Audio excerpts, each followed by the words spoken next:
Good morning students. This is the time for computer class and I am your computer teacher. So we are continuing the lesson MS Excel.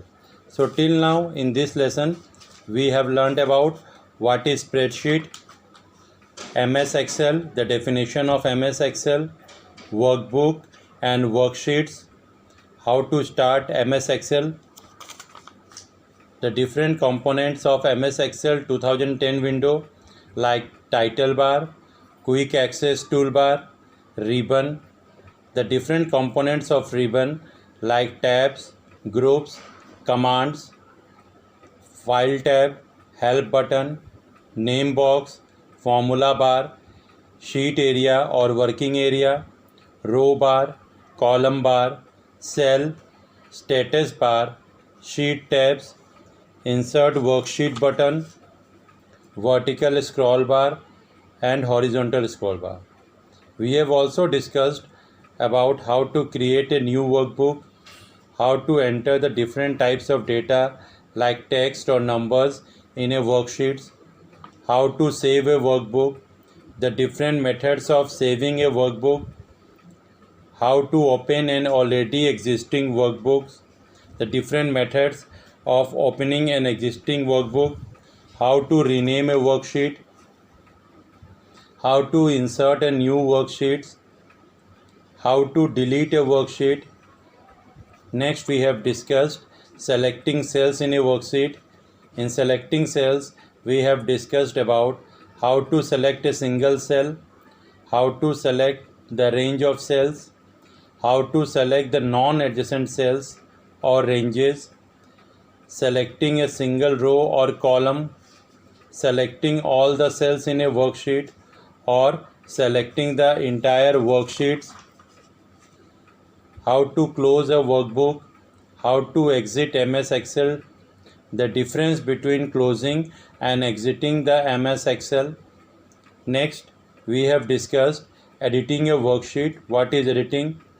How can we perform the editing? The two different options for editing like replacing the text and modifying the text, undo and redo changes, deleting the cell contents, moving the data from one location to another within the same worksheet, or moving the data from one location to another from one sheet to another, copying the data from one sheet to another, or copying the data within one location to another location in the same worksheets, how to insert the cells, how to insert the rows, how to insert the columns, how to delete the cells, how to delete the rows, how to delete the columns.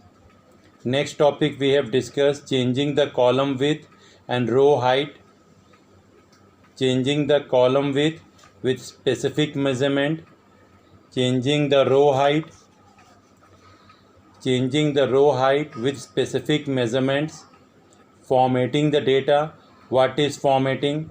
What are the different options of formatting? Like formatting font. In formatting font, we have discussed changing the font, changing the font size, changing the font color, changing the text style, changing the background color, adding a border, creating a series or autofill, autofill using one starting cell value, autofill using more than one starting cell values, autofill date and times, autofill text values, horizontal and vertical fills, custom lists, the different steps of creating the custom list. Next, we have discussed formulas in MS Excel.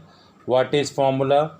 The three different types of formula like simple formula, the components of formula like operators, cell reference, constant, functions, equal to, parenthesis. Next, creating a simple formula, creating a compound or complex formula, text formulas. What is cell reference? The different types of cell reference, like relative cell reference, absolute cell reference, mixed cell reference, the difference between the relative, absolute and mixed cell reference. Next, we have discussed function in MS Excel. What is functions? What are the parts of functions? What are the rules for writing a functions? Some commonly used function in MS Excel like sum, average, count, today, int, odd, round, sqrt for square root, performing a function using the insert functions. So today we are going to discuss about performing a function using the if function. Performing a function using if function. Using if function.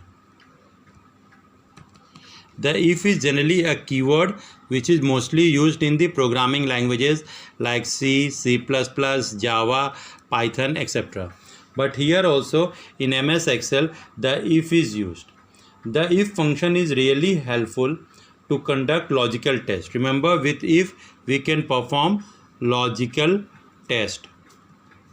So there are different types of tests like arithmetic test in which we use plus, minus, multiply, divide. Relational test in which we use, in relational test what are the different operators that we use. In relational test we use less than, equal to, greater than, equal to, not equal to. These are the 6 different relational operators that we use. And in logical test we perform different types of logical tests like and, or, not, etc. So if function is really helpful to conduct the logical test and to apply the conditions on data and then produce the result based on the conditions. So whatever result will be generated, that will be based on the condition. This function returns one value. It means if the condition is true, then one value will return, or if the another value if the condition is false. This means that if the condition is true, then one value will get executed, will be produced, or if the condition is false, then another value will get executed. For example, we want to add the value pass or fail in the result column. If a student has scored more than 33 marks in each subject or more than 165 in the total, his result will be pass or fail. So here, suppose I have drawn an Excel worksheet over here. This is a simple diagram of Excel worksheet. Suppose this is the first row over here. This is the second row over here. This is the third row over here. This is the fourth row. So first column, second column, third column, fourth column and the last column. So row number 1, row number 2, row number 3, row number 4, column A, column B, column C, column D and column E. So suppose I have here written the subjects like the marks of the subject like 50, 60, 70. Here will be the total. Here 40, 50, 60. Here 20, 30, 80. Again here 100, say 70 and 50. So these are the different marks of the students. Now here will be the total. For total, suppose I have used the function sum or auto sum. We will be discussing the auto sum later on. So here the total will be 60, 50, 110 and 7, 180. The total is 180 over here. 40, 60, 100 and 150 over here. 80, 20, 100 and 130 over here. 100 and 70, 170 and 50, 220 over here. So now here I want to see whether the student is pass or fail. If his marks is more than 165 in the total, suppose this is the total mark. This is the total marks of the students. So if the student has scored more than 165, then pass should appear over here or the fail should appear over here. So first of all, click on the cell where you want to appear the result. Suppose I have left click over here. As soon as I have left click over here, the cursor got converted to the insertion point over here. Now from the insertion point, I have to perform certain actions over here. So I have to go to the formula tab. I have to go to the formula tab, and from the formula tab I have to move to the function library. From the formula tab I have to move to the function library,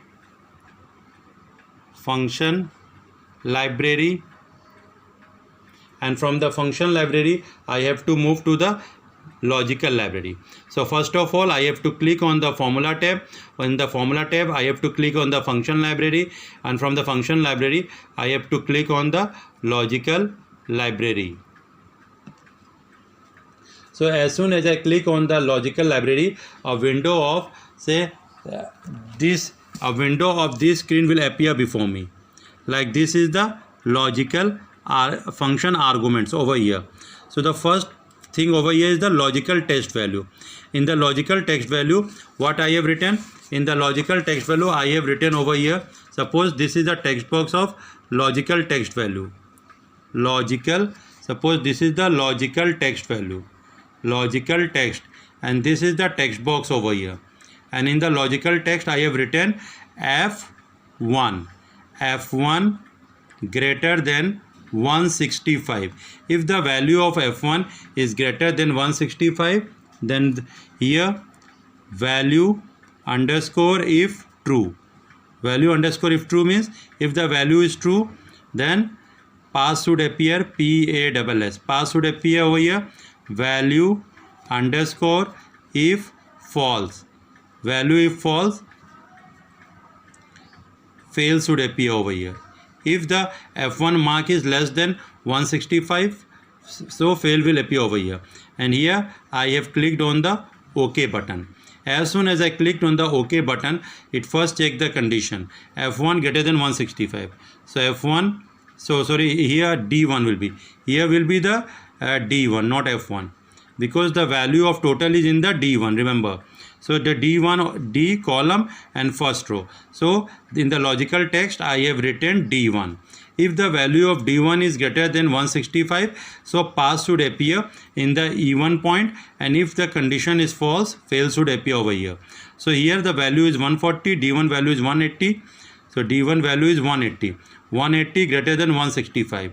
The condition is true, and if the value is true, the pass should appear over here. So here the pass will get appeared. So similarly, after appearing the pass over here, I made a left click over here, and in the left click I brought the cursor to the downward side over here. As soon as I brought the cursor to the downward side, it got converted to the fill handle, and then I dragged it downward. Similarly, fail appear over here, failed appear over here, and then pass appear over here. So this is how we can use the if function over here. So this is the logical text, and the value, if this condition is true, what should be the value? The value is pass, and if the condition is false, what should be the value? The value is fail. The value would be fail. So similarly, pass and fail will appearing over here. This was about the performing a function using the if function. So now the next topic that we are going to discuss is function library. Function library.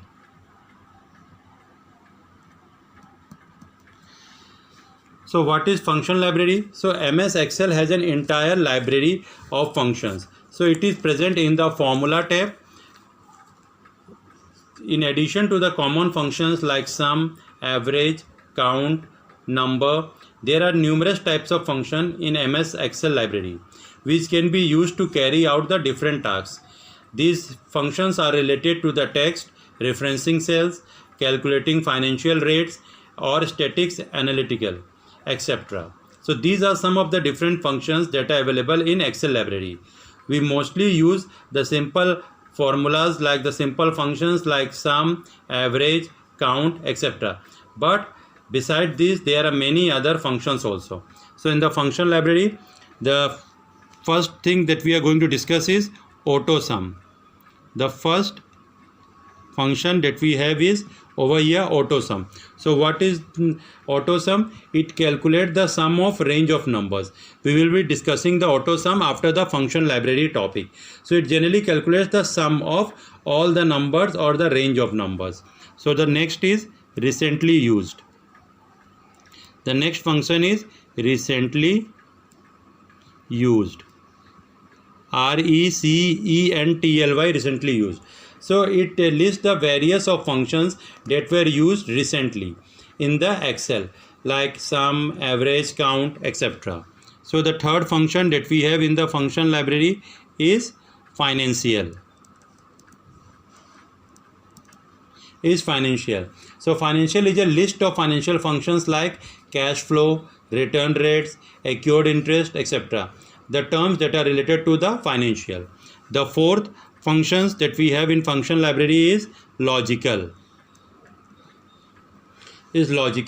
So here we have logical functions like and, or, not. So these are some of the logical functions that are available for us. Next, in the fifth function that we have is text. So text is here we have list of text based functions like to find out the length of the text, etc. Next, number 6,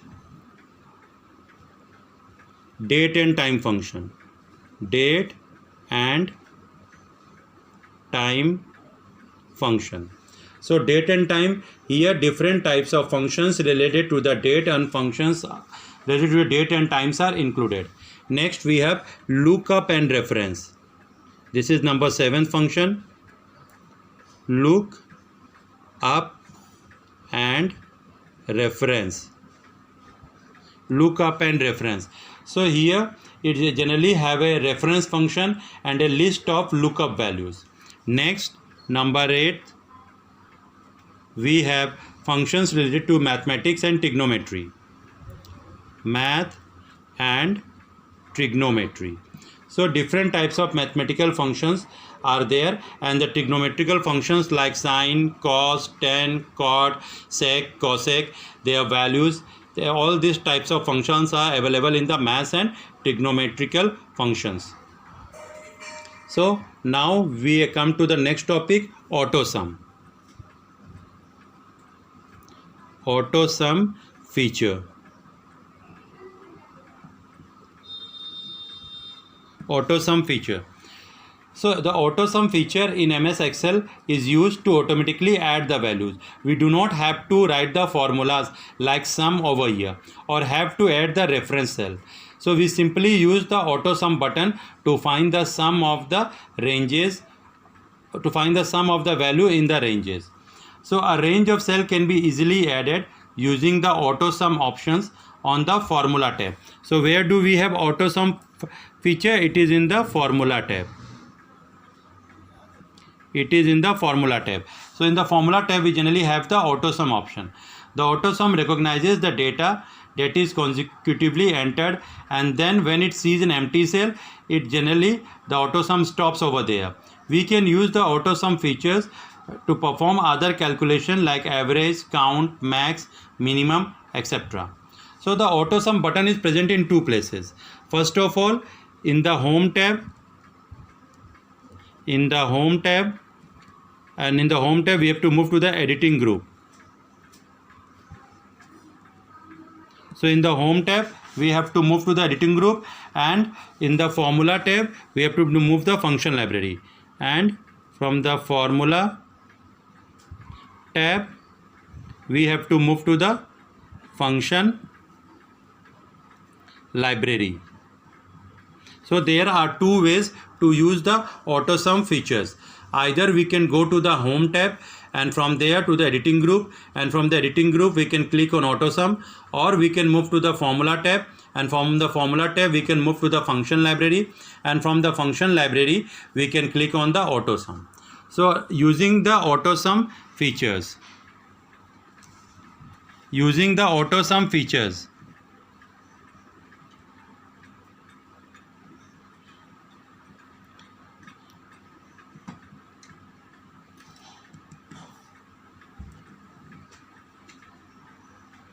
using the AutoSum features. So in order to use the AutoSum features, what we have to do? First, we have to open a new worksheet. Suppose we have opened a new worksheet over here.